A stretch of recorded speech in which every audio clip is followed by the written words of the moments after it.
So what I want to talk about is the seeming link between our attention and the phenomena that we perceive in the outer world, and our outer world, which isn't really outside of us because there is only one being, everything is inside you. But for the sake of explanation, gross tangible phenomena like a body, a table, a laptop, anything like that. And then the subtle phenomena that are supposedly inside. So thoughts, experiences, sensations, things like that. And for a long time in my awakening, I felt very much that my attention was linked to and controlled by phenomena, most of all thoughts and emotions. So a mind would say something, anything, its usual thing that it does. And my attention would go straight to it. And or some emotion would arise inside, and attention would go straight to that emotion. So no matter how much I had begun to realize who I already was and am still, the infinite silence, consciousness, presence, awareness, noumenon, real self, supreme being, Parabrahman. I'm going to use all these different words for this. The one that it is not a thing, the only substanceless substance that exists. And just pick whichever word you feel most comfortable with: stillness, emptiness, and nothingness. So I'd started to see that I was that. Even in my inquiry, I'd started to experience my self-inquiry that I wasn't a thing, that there's a body here, there's thoughts and emotions and all of that. But the one that was in charge of all of those was not actually a person. I started to see that it was something very different, formlessness. It was silence, stillness. But still then when my mind spoke, or some emotion or some trigger happened, some emotion flushed inside, I seemingly lost that silence and attention was dragged to that phenomenon arising before I seemed to have any control over it at all. Didn't even seem to be a choice where to put my attention. So I'm sure everyone has had many, many experiences like that where you're trying to rest attention on what is real.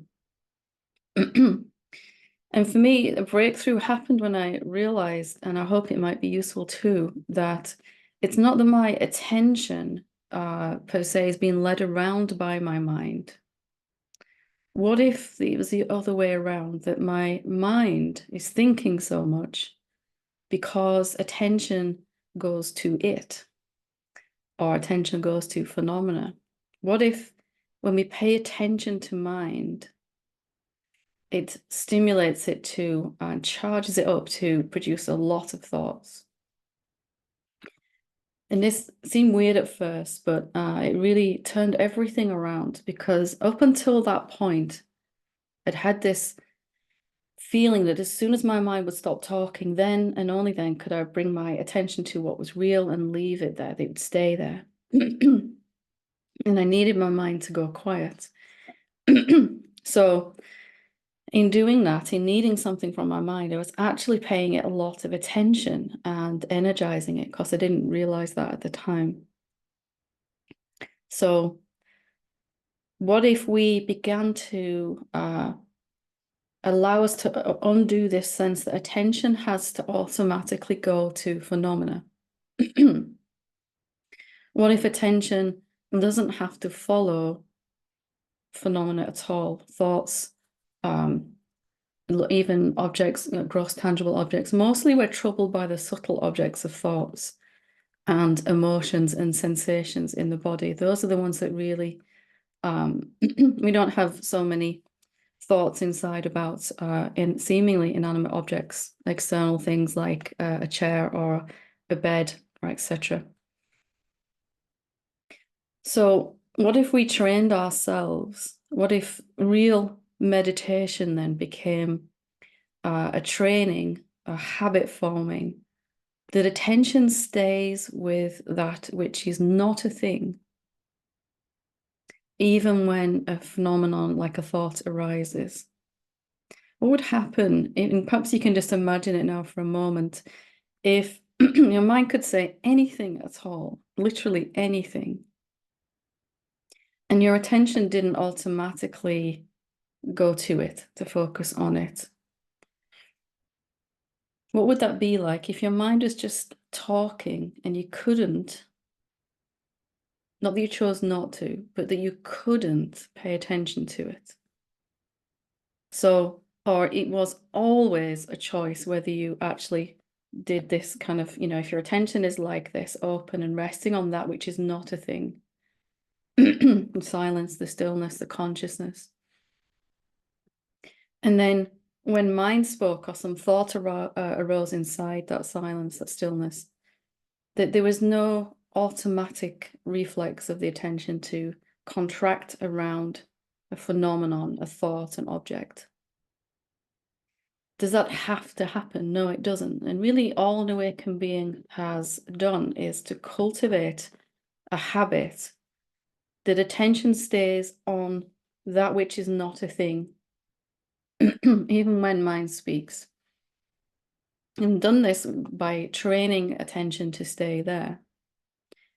And so even just to realize that attention doesn't have to blindly follow around whatever is going on with our senses, whatever we're perceiving through our senses, whatever is going on in our mind and in our emotional state.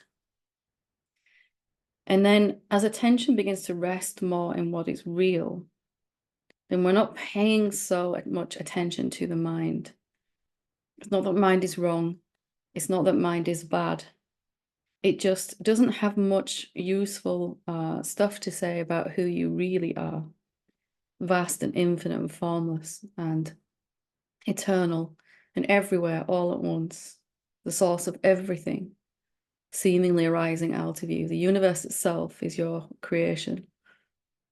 What could mind really say about something that is intangible and invisible and inaudible and has no location or is everywhere?